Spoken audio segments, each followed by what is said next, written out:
Peace to the family. Peace to the family. Brother Free Inhabited back at you again. Today is December 2nd, 2018. 2018. I got the brother, the brother English noble, Brother Grand Sheik Cliff L. Bay from the house of Geoffrey, i.e. from the house of Jefferson. And this title was about setting the record straight as to who are the true heirs of what we call New Jersey. Setting this record straight, who are the true heirs of what we call New Jersey. So without further ado, I'm going to turn this over to, again, Brother English Noble, Brother Grand Sheik Cliff L. Bay. Take it away, family. Peace. Islam.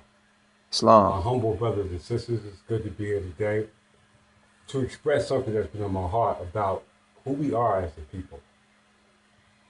We have many people who have come to lead the way, and they did the best they had with what they had. But I'm here to complete the picture, full circle, by setting the record straight. As you see here to my right, you see a brother there. This is one of the greatest kings of all England. His name was King Edgar the Peaceful, better known as King Edgar Jefferson.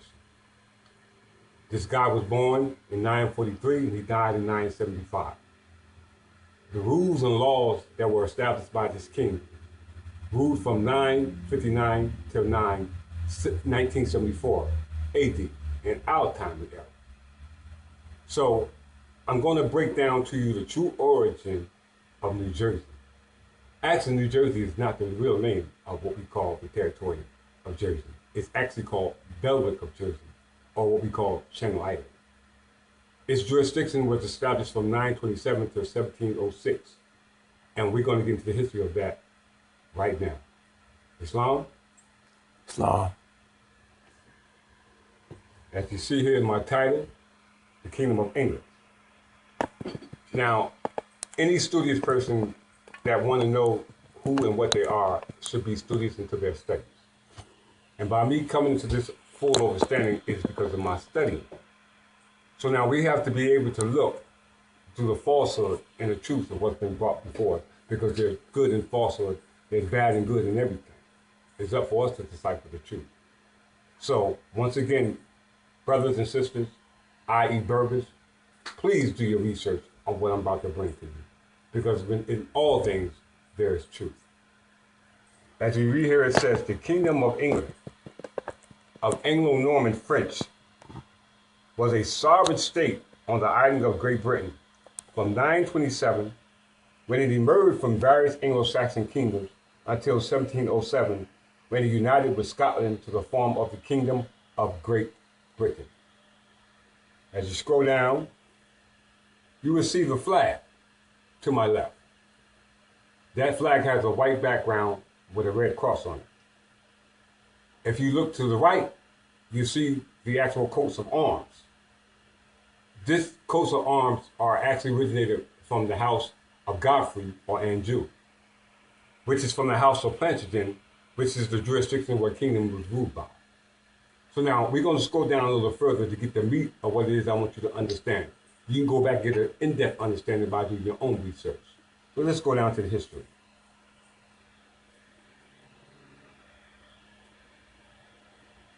Before we do that, let's go back up to the top. It says in 927, the Anglo Saxon kingdoms were united by Ashton in 927 to 939. And in 1066, the kingdom became part of North Sea Empire of Knut the Great, a personal union between England, Denmark, and Norway. The Norman conquest of England in 1066 led to the transfer of England's capital city and chief royal residence from the Anglo-Saxon on the Winchester to Westminster, and the city of London quickly established itself as England's largest principal commercial center. So you notice it said the Norman conquest of England in 1066. This is a very important date, Morris. Most of us don't even know who William the Conqueror is. William the Conqueror is one of the so-called figures in Middle Ages who overthrew the Kingdom of England. Once again, I said that the Kingdom of England lasted from 927 to 1706. So that means that it lasted from King Edgar the Peaceful, or what we say Asherton. Asherton was the brother of Edmund I, who was the father of what we call King Edgar the Peaceful, or should I say King Edgar Jefferson. Now, when we come up to one of King Edgar's sons, his name was Edward the Confessor. Once we get up to this point, he died in 1066. This is when the Norman conquerors came in, i.e. French. So let's read a little bit about this. This is the history of the Kingdom of England from the Norman conquest of 1066, conventionally distinguished periods named after successive ruling dynasties. Norman, 1066 to 1154. Plantagenets, 1154 to 1485. Tudors, 1485 to 1603. The Stuarts, 1603 to 1714. So now, if you understand these particular dynasties, when the Kingdom of England was invaded by Norman, the house began to break down. This is why you get into the house of Plantagenet. The first ruler of the Kingdom of Plantagenet, his name was Geoffrey V. Now, remember, we speak English. English is an English word that goes back to Old English, which comes from the time of the Anglo Saxons. So now, let's go into the history of who the tribes were before this King Edgar the Peaceful ruled, which is the guy to my left. Because prior to this king, there were no other kings. There were just a bunch of tribes living together peacefully amongst themselves. So now we want to find out who these tribes were living in the times of the Anglo Saxons. Now remember, they didn't have flags back then. They had coats of arms, shields. This is how they showed their heirship, primogeniture, or descent from where they come from. So now we just read that it switched from Winchester to Westminster. But we get into that story a little later. So now let's establish who are these tribes living in the time of the Anglo-Saxons during the time of 927 to 1066, which was established by William the Conqueror. This is my source by David Williamson, Kings and Queens of England. As you can see on this picture, this is a so-called European painting. We know most of the paintings back in those ancient days were whitewashed. But if you turn the page to page 6,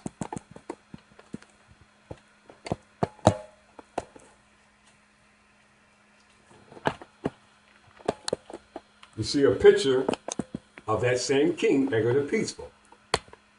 It's clearly Nubian. Look at the locks on his face. Look at the high cheekbones. This is clearly an Asiatic brother. And he just so happens to look just like me. I asked 70% of the people of how close I am to this brother, and they say over 100% or 90% that the guy looks like me. And then the gentleman has my last name, Jefferson. But before we go into the surname Jefferson, i.e. Godfrey, let's establish that once and for all by establishing that the original people of the Anglo-Saxon living in the time of the medieval ages were Afro-Asiatic Berbers. Let me go to my source.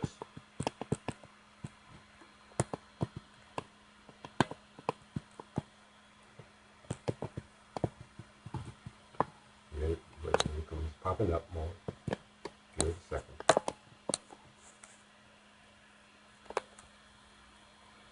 Here we go. Now remember I told you earlier that back in the ancient days they didn't have flags.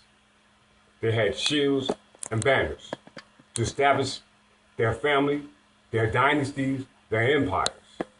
So as you read here, you see the surname Berber, history, family crest, and coats of arms. If you look even further, you see what they call three upright triangles. They are called chevrons.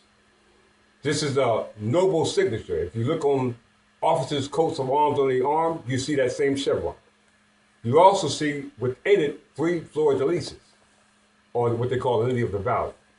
That's an ancient symbol of the House of Plantagenet. So now let's go into the history of the Berber family crest.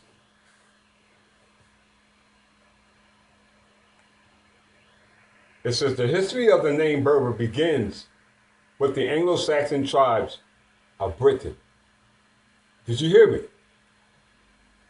For those who didn't, let me read it for you again.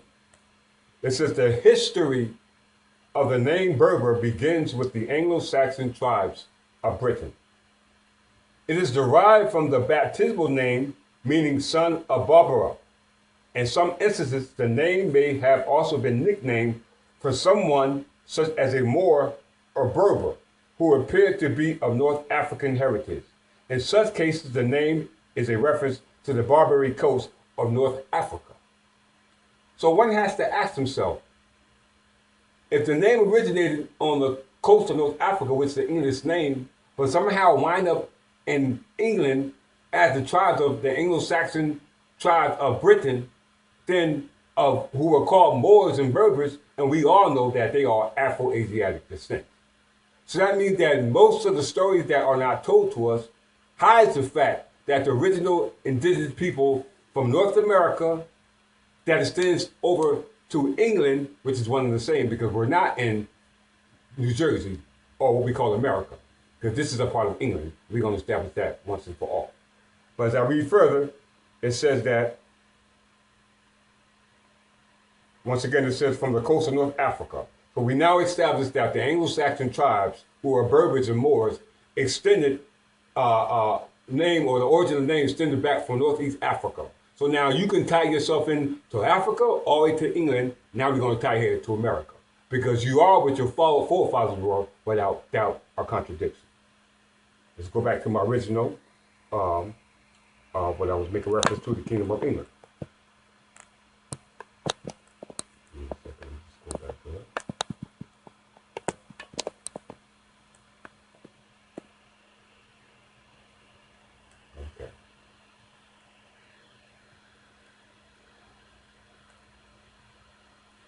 It says, we left off at the English monarchs of 1066 ultimately claimed descent from the Normans. The distinction of the Plantagenet is merely conventional, beginning with Henry II, who reigned from 1154 to 1189.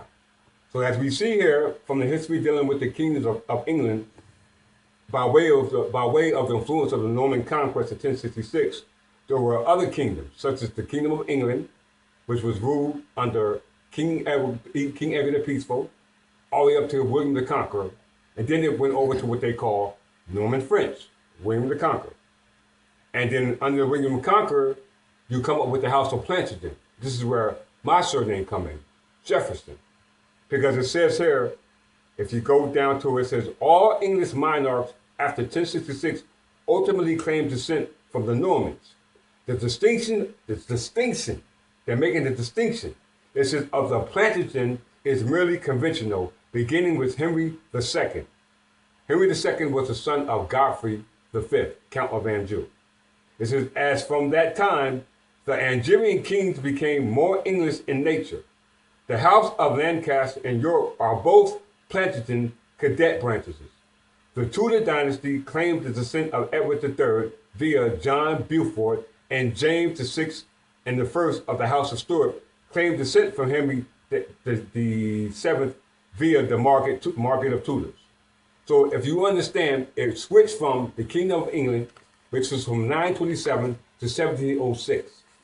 Then it switched to the Kingdom of Britain, which was handed over by King George, which was from 1714 until it switched to what they call the Kingdom of Great Britain, or United Kingdom, which is ruled by Queen Elizabeth II. So now we established that Kingdom of England went through a whole bunch of changes. But what's paramount about this change is the House of Plantagenet. Because the House of Plantagenet was ruled by Geoffrey V, whose son Henry II was named, Henry II had a son called John I. Now John I signed the Magna Carta, which is what America get their authority from today. Now, we being citizens of New Jersey, i.e. New Jersey is only a name for an incorporated by way of the Constitution of 1947. But the Amendment Constitution of 1947 derives from the original Constitution of 1776, which came under authority of who? Queen Anne, who was the niece of Charles II, who was the son of King James, who was under the jurisdiction of the Kingdom of England. Let's go and prove that.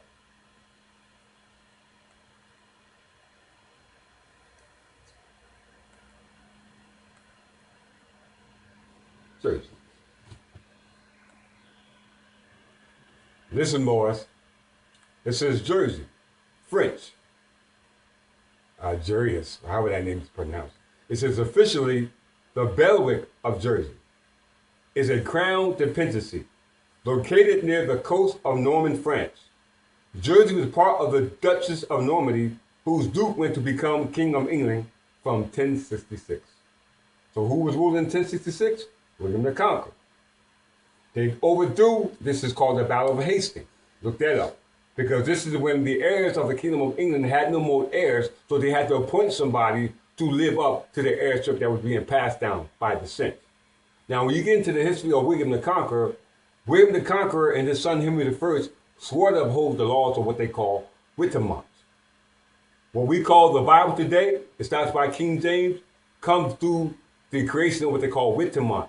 This is what we call ecclesiastical or canon law. All these terms derive from the Middle Ages. But they call them the Dark Ages. Why? Because they don't want you knowing about this. So I'm going to bring this to light. As you can see, if you look at the flag, you see the flag of England was a white background with a red cross that was like a cross. As you can see on this flag, it has the same white background, but it has the cross slanted. And then you see a crown on it. If you look at that crown, this is the crown of the jurisdiction of the House of Plantagenet, whose ruler was Geoffrey V. Once again, the word Geoffrey is the name Jefferson, which means peaceful place. Or you also see the coat of arms, which is 3 lions. Let's go. If you see the anthem, it says, God save the Queen. Let's go a little further. Let's go down to history.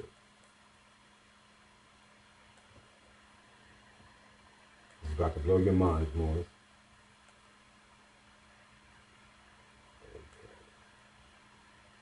It says, let me go back to the top. I just found the point I was looking for. It says, Jersey history is influenced by a strategic location between the Norman coast of France and the southern coast of England. This island is recorded history extends over 1,000 years. Let's go down a little further. In the late 16th century, islanders traveled across North Atlantic to participate in the Newfoundland fishery. New Jersey was called Newfoundland at one particular time. In recognition for help given to him during his exile in Jersey in 1640. You notice they didn't say New Jersey. They said Jersey. Because New Jersey was incorporated in 1947. Prior to that, this was called Jersey. There was no state. There was no federal government. All these particular forms and jurisdictions are created under legal fixes that deal with legal fixes under legal fictional law. When you're dealing with the law pertaining to the jurisdiction of what we call Jersey, the law is governed by what they call the county. Back in the ancient days, they were called shire counties. So now when you're dealing with the particular state of what we call Jersey, this was broken up to 21 counties. Jersey has 21 counties. Each county is owned by what they call a board of freeholders. Freeholder means one who holds possession of a so-called interest in property by way of what we call fee and simple. That's not allodial. You have an interest in possession, but you don't have security interest in possession. Why? Because it must be by way of allodial. And the way by way of allodial, I mean, you must be an heir. You must be by way of descent. So in order for you to be a citizen of America, you must first be what? An English national. And in order to be an English national, you must understand the origin of the Anglo Saxon. Because English land law is governed under the Anglo Saxon law. If you look up the term shire, the shire goes back down to the terms of which was created under the authority of the kings and queens of England. And we just went through that a second ago. Now let's get into the history of, because the city went through all the way from King Edward the Peaceful or what we call Asherton, 927 to what we call 1706, under what we call Queen Anne. So now we're going to see Queen Anne's uncle gives a charter to King George Carteret in 1640. Let's read it for yourself. In the 16th century, islanders traveled across the North Atlantic to participate in the Newfoundland fishery. In recognition for help given to him during his exile in Jersey in 1640, King Charles of England gave Vice Admiral Sir George Carteret bailiff and governor of a large grant of land in American colonies and between the Hudson and Delaware River, which he promptly named New Jersey and is now a state in the United States. Do you hear me, Moors, Berbers, or whatever you call yourself? You have no claim to your true estate without linking yourself to English. The English name, the English land, the English laws, where it goes back to the time of the tribes who were living in England called the Anglo Saxon Berbers. Now, if you don't believe that, then look at the calendar and look at what calendar was being used in the time of the Middle Ages. Because they didn't create the English calendar till 1582 under George Carteret. What's his name? King George XIII, 1582. That's when the first English calendar was being used. Prior to that, they used what they call the Julian calendar. The Julian calendar was also the Berber calendar. Why? Because the date for the new year was considered January the 14th.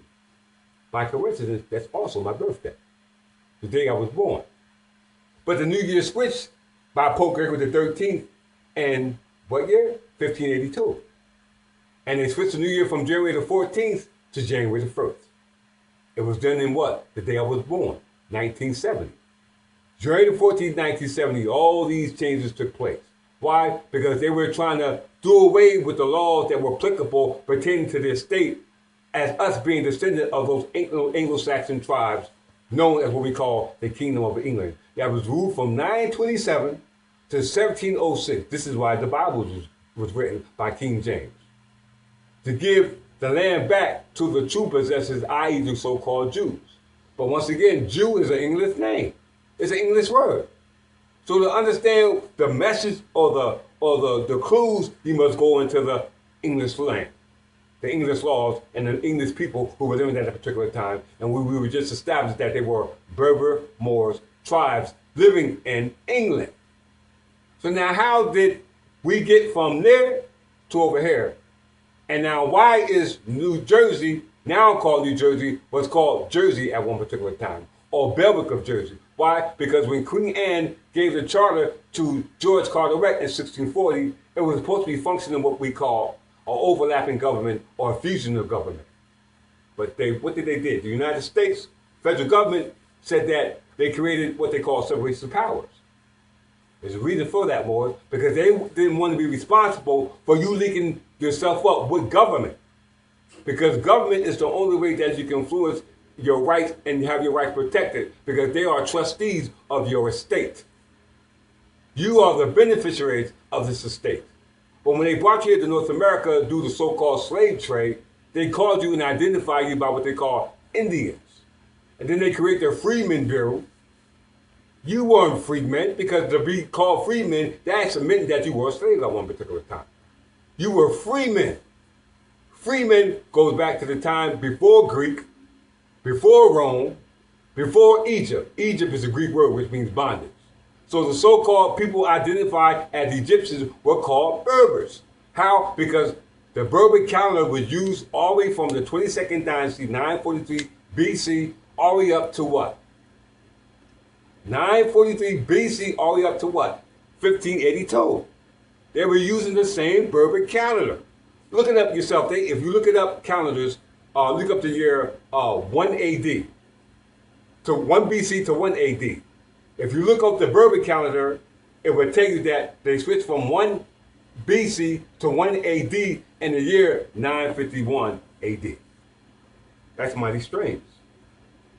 If they switched from 1 BC to 1 AD in the year 951, the word BC means what? Berber calendar. It don't mean before Christianity.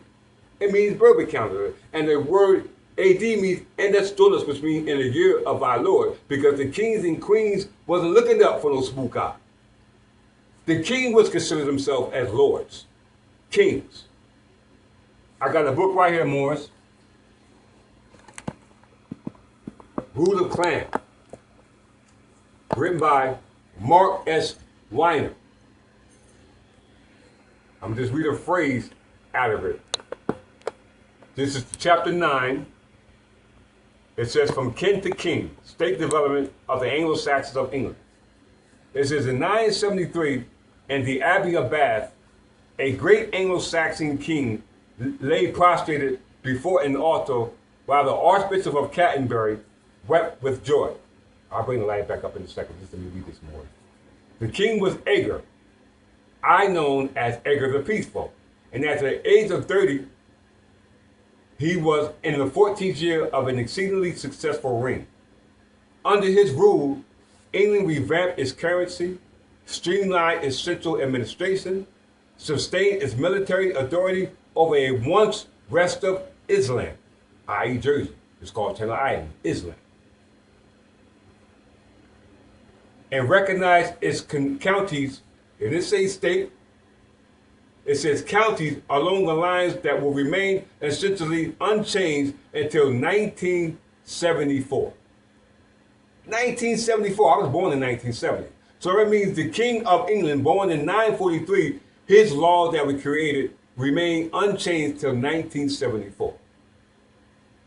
The Archbishop was Dunstan, a determined reformer of English church, an advocate for its monastic interests.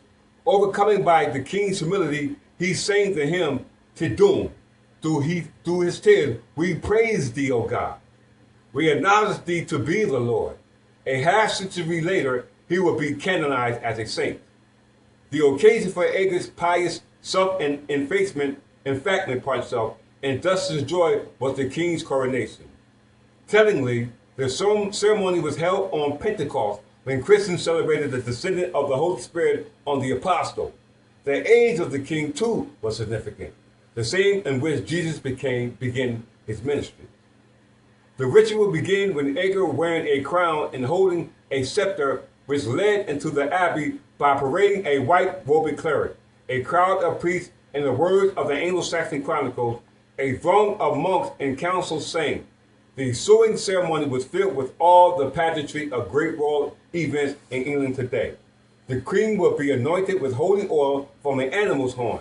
He will be given a ring, a sword, a crown, a scepter, and a staff as a symbol of his rule. And in the abbey would resound with the joyous antiphon from 1 Kings as the Zodok priest of the Nathan the prophet. Did you hear that? Melchizedek, the king of priests. They were using these terms all the way back to the times of the kings of the Anglo Saxons. Let's go back to the video.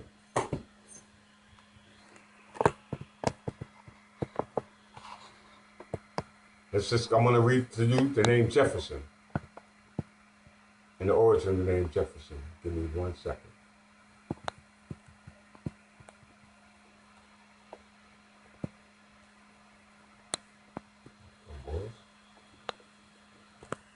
You see that? Jefferson, select surname, genealogy. Jefferson comes from the son of Geoffrey, a forename meaning peaceful place. The surname is not that common in England. So now this king was called King Edgar the Peaceful. And it says the name Jefferson, i.e. Geoffrey, means peaceful place. So this king ruled an exceedingly successful reign without no wars, no fighting, no nothing.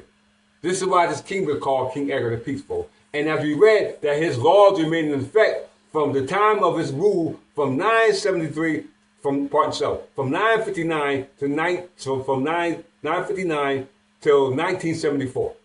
He came to reign in 959. He was born in 1943. So I was born in 1970. From 975 to 1970, that's almost 1,000 years, more. And he looks just like me. This man's laws remain unchanged from 1974. So now we have to establish that, Moors, and only for you to claim your true estate. Let me just go back to my point before I go into it. Let's go back to the Kingdom of England. So in order for you to claim your estate, you must understand English law. Because if you go to the Holy Quran, Circle 7 of the Moorish Science Temple of America, check this out. Page, question number 82.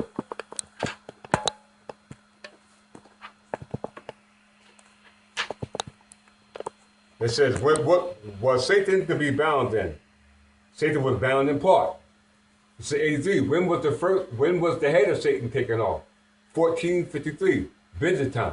Question number 84. By whom? Muhammad. Now, it says 85. Name some of the marks that were put upon the Moors of Northwest by the European nations of 1774. Negro, blacks, colored, and Ethiopians. So now when we go back to that question number 84, by whom? Muhammad, they talk about who? Muhammad the Conqueror. So now if you go back to the year, and Muhammad the Conqueror ruled in the year 1456. So now if you go in the year 1456, what was the English king living at that particular time? King Edward VI. So now, Noble Ali couldn't tell you anything. He was giving you the clues to do the research and go back to the time of ourselves when we were living in the times of England. He couldn't tell you everything. He had to give you something to correlate to first grab your attention. But if you look at the term Moor is an English word. And Moors went according to the Gregorian calendar that comes on the Islamic calendar that goes back to the Ottoman Turks. They wasn't using the Berber calendar. The Berber had their own calendar. They had their own system of how they did things. So now if we look at that, we'll find out that all the Anglo Saxon tribes were Berbers, and they remained undisturbed until we get to about the fort by what? Rome fell in 476. So these were the tribes of Scandinavians, barbarians, who took on the identity of the so-called tribes living at a particular time as Berbers. This is why we became known as Anglo Saxons or Englishmen, because the calendar they were using was the Berber calendar. They didn't establish an English regime till 1066, dealing with William the Conqueror. And we dealing with William the Conqueror, that takes you to the history of dealing with France. So let's go into the history of France by way of what we call the Plantagenets, who were actually broken up to what they call the Anjou. Let's go into that. Or what we call the Angili. It's going to shine some more light on our history. Angevin kings.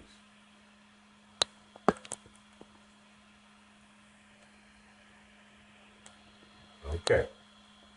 The Angevins from Anjou were a royal house that ruled England in the 12th century and early 13th century. Its monarchs were Henry II, Richard I, and John.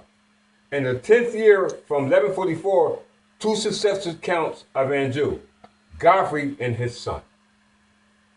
Remember, Jefferson is the Old English word Geoffrey.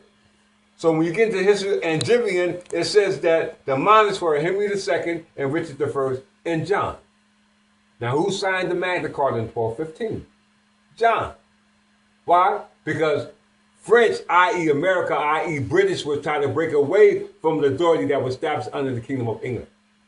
And all the way from 927 to 1706, from Ashton to Queen Anne, they were trying to preserve what we call the rights of the so-called true heirs. This is why in 1290, all the Jews were expelled from England. You got to scratch your head. Why would they mention the word Jews in England in 1290? When according to so-called history that was told to us, the Jews go back to BC, the time of Rome and Julius Caesar. But there is no calendar to support them. Why? Because their calendar was created in 1582. So that made time, the identity of those people identified by those names were actually Berbers. And the people who invaded them misnomered them according to these terms that we are identifying by today. So as we read on, it says, the future Henry II won control of a vast assemblage of land in Western Europe. that will last for 80 years and will retrospectively be referred to as the Angevin English Empire. As a political entity, this was structurally different from the preceding Normans. Did you hear that? They were different. It's a subsequent planetary rim. Geoffrey became Duke of Normandy in 1144 and died in 1151. In 1152, his heir Henry added Aquitaine by virtue of his marriage of Eleanor of Aquitaine. Henry also inherited the claim of his mother, Empress Matilda, the daughter of King Henry I, to the English throne, to which he succeeded in 1154 following the death of King Stephen. So they say King Henry I. This is William the Conqueror. Henry I was his son. So now William the Conqueror was a Norman French. They overthrew the Plantagenets and the kingdom, what they call the Kingdom of England and all those dynasties, because all those dynasties are ones who rule from time immemorial. Time immemorial. So now let's go into the history of those Anglo Saxon tribes known as Berbers. Because we clearly read and seen the family crest of the so-called Berbers. Now let's establish that the so-called Anglo Saxons were using the Berber calendar. Let's look at this. 943. Yeah.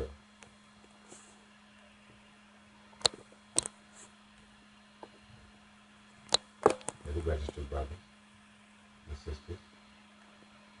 Phone kind of slow. Here we go.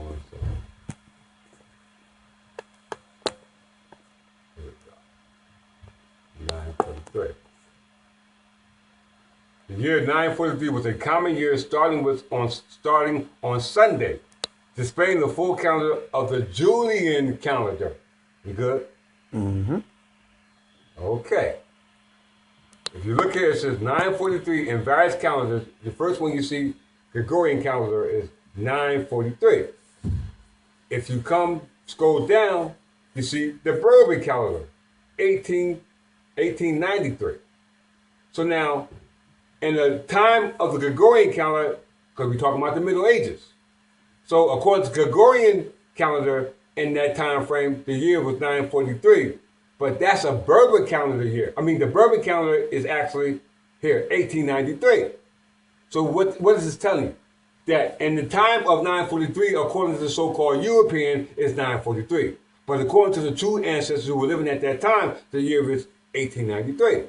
How can you prove that? Because we just read at the very top, the common year starting on Sunday of the Julian calendar. The Julian calendar used the Berber calendar. So there was no Gregorian calendar to the year 1582. So they're lying to you, Moors and Berbers. In the Middle Ages, there was no Gregorian calendar. There was the Berber calendar because the English calendar or the Gregorian calendar was not initiated till what? 1582. Let's go and prove this. Let's go back to this book. The Ruler Clan. We're going to prove that Muhammad was not a Muslim. Of 570 AD, he was not a Muslim. He was an Anglo Saxon.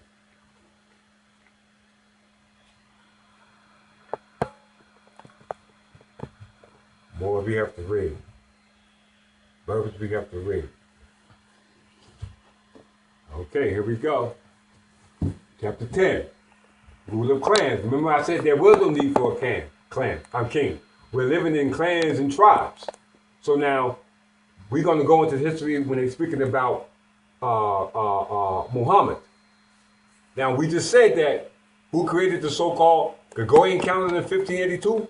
Pope Gregory XIII. So now, if you get the Pope Gregory XIII, he must have came to a line of popes. Am I right? Let's go to the first pope. It says, we have made you into nations and tribes, the vision of early Islam. When the missionaries sent by Pope Gregory to convert the Anglo-Saxons, it says, when the missionaries sent by Pope Gregory to convert the Anglo-Saxons landed in Kent in 597. The young merchant who would become the prophet of Islam was a recently married man. Born around 570, Muhammad had spent his early years as a shepherd and occasional trader, gaining a reputation for honesty that in turn named him the nickname Alameda. Did you hear what I just said? It says Pope Gregory converted the Anglo Saxons under the Gregorian reform. So now, as they were converted, that means that Muhammad wasn't no Muslim. He was an Anglo Saxon. Because all Moors, all Islamic who come from that particular sect, dominion, all use the Gregorian calendar, which burst off the lunar cycle. If using the Julian calendar or the Berber calendar, that's based off the astronomical, the solar calendar. That deals with the what they call agrarian culture, productivity. Because when we were living in tribe, we were producing. This is why all the information that were passed down came down from ancient days. If you realize that all the people who invaded England, they had to be taught how to write and read English. If you look at the history of the so-called Berber, it looks directly like the Hebrew language. The same numeric values, the same numbers, they all have the same significance. We just have to go to the time of who wrote those books. Because he who wrote those books set your timeline. So now we understand that we can't use the so-called Bible time or date. Why? Because this history that relates to them reverts to the Gregorian calendar created in 1582. So now we have to go according to the calendar that was being used to the time when those books was read, and that's the Berber calendar. So now let's go into the time of the history of when we were called so-called Jews, and we're going to see the relativity to it as a result, as it denotes to the time when it gets to the time of William the Conqueror, when all those so-called people identified as Jews were expelled from so-called England under William the Conqueror, the very person you see in this book. Give me 1 second. Expulsion of the Jews.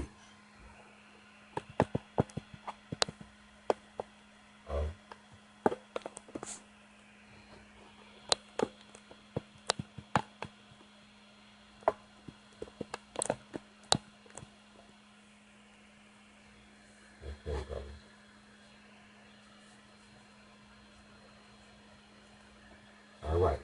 Edict and expulsion.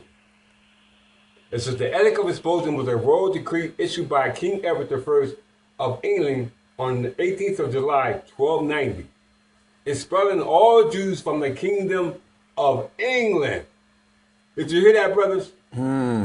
All the Jews were expelled in 1290 by King Edward I. So now, if they were expelled in England, so what about those Jews we were making reference to in BC? They wasn't speaking English back then. They were speaking some other language. English comes from English land. England come from the Anglo Saxons, from the Kingdom of England. So they mentioned the word Jew, because Jew is an English word. So they said the Jews were expelled by King Edward I from England in 1290 on July 18th. The edict was not an isolated incident, but this culmination of over 200 years of increased persecution. Let's go a little further. Background. The first, listen more, this is about to blow your mind. The first Jewish community of significant size came to England with William the Conqueror in 1066. I'm going to read that again, because that's funny to me. The first Jewish communities of significant size came to England with William the Conqueror in 1066. After the conquest of England, William instituted a feudal system in the country, whereby all the states formerly belonging to the crown, the king then appointed lords over this vast estate. This is how we got to the problem we're in today, more. Because the only way you can own land here in America under English land rights, this is i.e. Anglo Saxon law, is by way of allodial title. But if you look at the Edict of Expulsion, and as well as the Statutes of Westminster of 1285, look it up more, it says that no land can be transferred only by way of the true heirs. It's called don donus conditionalibus. That's a Latin term. That the land can only transfer to the heirs. This is why we were expelled from England in 1290. And then we were brought here on cargo ships. Look up Deuteronomy 28. We were brought on cargo ships. And we were brought here, we were given a new name, i.e. so-called slaves, Indians, freedmen. This is if you look at what's his name, Frederick Douglass, he's a part of the Abolitionary Society in the 1630s, somewhere around that particular time. They wasn't talking about the Abolitionary Society here in America. There was the Abolitionary Society over there in England. So why would a so-called citizen of America be referring to laws over in England dealing with the abolition of slavery? Because he knew its history. Let's read on more.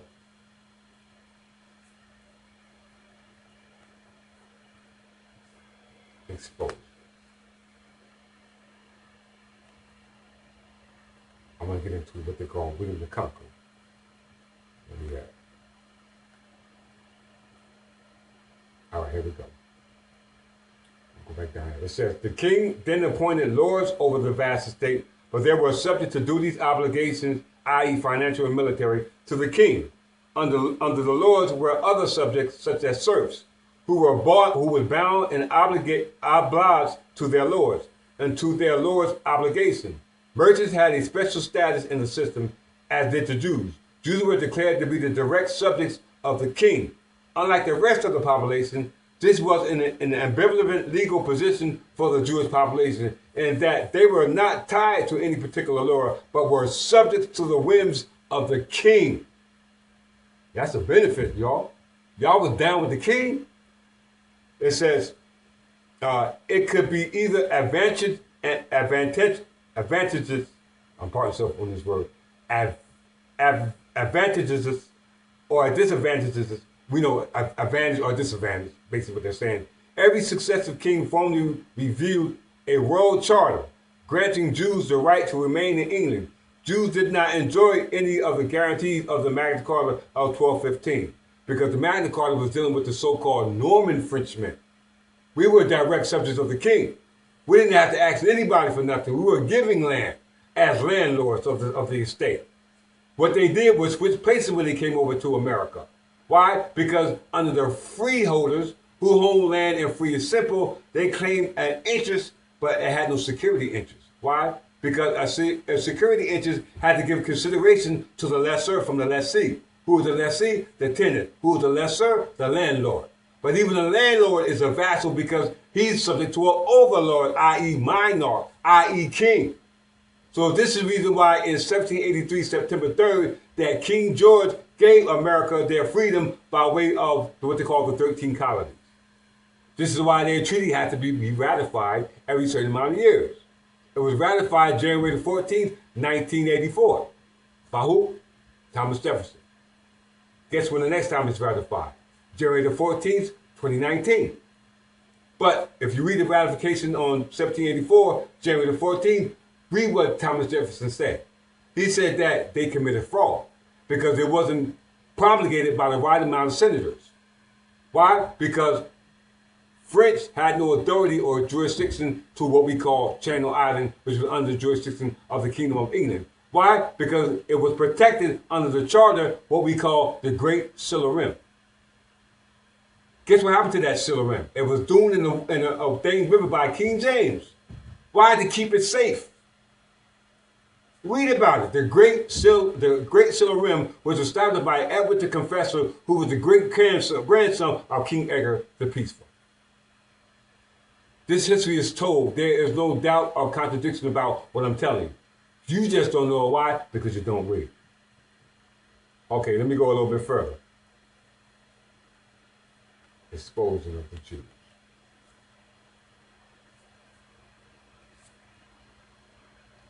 Can we pause that for a second? All right, we're gonna. I'm just going to find this particular part in reference to the so-called Jews, because it's paramount. Because it shows you that the so-called Jews were under the jurisdiction of Edward the Confessor, who protected them by way of the Great Silurium, which means that under the Great Silurium, the highest title in America is called what we call a land patent or copyright. And they're done by two different ways. One is exclusively by way of sovereignty, by a sovereign nation, and one by a governmental agency. So we know that the government is a corporation. It protects the right of the true indigenous people, i.e. the nationals, English nationals. But we ask the people, i.e. citizens, are trying to claim direct protection from the government when we don't have no connection to the land because we're not claiming to be nationals of the land. We can only claim to be a national of your descent or where you come from. How did we get these names? Jefferson, John, Felton. All these names have an origin where they come from. If you check the origin where the name come from and link it back to that, this is where your birthright lies in. Because when they gave up our birthright, they was dealing with what they call the statutes of mortmain. You ever heard of that? The statutes of mortmain. The statutes of mortmain was also established in the late 1290s, almost the 13th century. Why? Because when all the Jews were expelled in 1290 from England, they started giving land grants to what they call corporations under what they call the concession agreement. Now, the concession agreement was established in 1640 by way of George Carteret. When he got that charter from Queen Anne in 1702, after the charter, Queen Anne gave the first governor, his name was Cornbury Viscount. He was the first New Jersey governor through this New Jersey state legislature. And the authority given by Queen Anne in 72 was that it was supposed to be an overlapping government. And this was passed down by King George in 1640, who was given the charter by her uncle, Charles II. And when he gave him this charter, it was under the jurisdiction of the Kingdom of England. That was not supposed to change. Because if you read your history, we know that King James was an Asiatic Afro-American. He was a Berber, if you look at it. They just don't like to tell you this. Why? Because they want to confuse you with their time and their dates so that you can be spooked. Well, I'm letting you know that the only calendar that you can ever go by is the Berber calendar. And that calendar was done away with in 1582. Prior to that, that calendar will take you all the way back to the 22nd dynasty and on before that. So Moors, it's clear that we are Berbers, Corsican, Anglo Saxon from England who ruled from 927 to 1706 or even before then. But the way we can to establish our rights to the state and land is going back to when the land patents were given under authority to those who gave them. And that was under the kingdoms of England, which was done by King Edward the Confessor. He was the one who initiated all the charters. The great-grandson of King Edward the Peaceful was King Edward the Confessor. And all the Jews were under the king's, i.e. King Edward the Confessor's jurisdiction. So when we came here to North America, i.e. Channel Island, all these were broken down into counties, i.e. shires, and all the laws pertaining to the estate were protected in those shires, i.e. county, i.e. superior court. So any type of due process that you're seeking should never be done in district court. It should never be done in a Supreme Court. It should never be done in no appellate court. It should be done in the superior court, i.e. shire court, because that's where the jurisdiction pertains to real property, i.e. real property or personal property. So in order for you to have real property, i.e. non-movable, movable, you must have first personal property, i.e. property of yourself. We have to claim that back more by protecting and claiming our status as the indigenous free national Englishmen, which is protected by English law. We understand that the Constitution is the supreme law of the land. And as we just read in this case law, First National Bank versus Jerome Daly, the judge clearly ruled that the Constitution stands alone and authority given to him by the Bill of Rights is pursuant to the Magna Carta signed in 1215 by John, who was the son of Henry II, the son of Geoffrey, Count of Anjou, i.e. Jefferson. So with that, I'm going to say peace, and I greet you as I came. Islam, Islam. So we're going to end this off by sitting there saying, brothers, sisters, once again, this is English noble brother Grand Sheik Clifford L. Bay from the house of Geoffrey, i.e. from the house of Jefferson, setting the record straight as to who are the true heirs of what we call New Jersey. And before you stop that, I just want to show you one more point. Once again, this is King Edward the Peaceful, the greatest king of all England. He looks just like me. Look in Revelations 1:14. Talk about the Son of Man. Hair like broad, like wool. Look at that man, fair hair. Like wool. Revelations 1:14. I was born January 14th. How it matches up. If you look, and he's holding in his hand a globus, it's called a crucified globus. This means salvation of the cross. Read up on that. That was for the salvation of the world. The King of Peace. The King of Kings. So if you look at King Edgar the Peaceful, he was called what? The King of Peace. So you're looking at what were identified as Jesus, this king right here. And they say he was going to be reincarnate. So now you do your knowledge and tell me, has Jesus reincarnated? Because once again, Jesus is an English word. And with that I say Islam, peace, ma salam, or any other term that brings you to the conclusion that you are the sons of God. So once again, if anybody like to ask Brother English Noble, Brother Grand Sheik, Clifford L. Bay, any questions, I'm gonna have my email down. I'm gonna have his email as well as my email down in under this, below this video, in the description box. If anybody would like to email English Noble, Brother Grand Sheik, Clifford L. Bay, that's from the house of Geoffrey, i.e., that's from the house of Jefferson. If anybody wish to ask him any questions in lieu of this lecture right here today, that's I'm pretty sure he will be fine to answer any questions or debate anything that he expound on. So once again, we leaving it off to you here today, setting the record straight as to who are the true heirs of what we call New Jersey. Wow. Peace, love, truth, peace, freedom, and justice. Islam. Wow.